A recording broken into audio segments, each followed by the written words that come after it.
Salamuna, Deutsch auf Pashto, Germany په پښتو.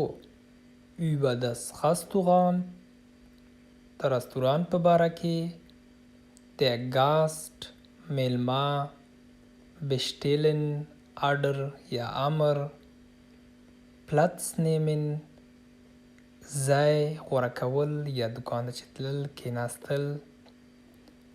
Einen Platz reservieren, ځان ته ځای یا چوکۍ مخکې آرډر کول یا ځان ته په کرایه نیول.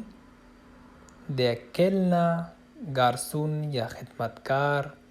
Die Kellnerin, خدمتګاره زنانې لپاره. Eine Bestellung aufgeben, امر ورکول د ډوډۍ یعنی. Zum hier essen, دلته خوړل مطلب په رستوران کې. Zum mitnehmen, له ځان سره وړل. Der Kunde, مشتری یا پیرودونکی. Die Kundin, زنانه مشتری. Trinkgeld, بخششي پیسې.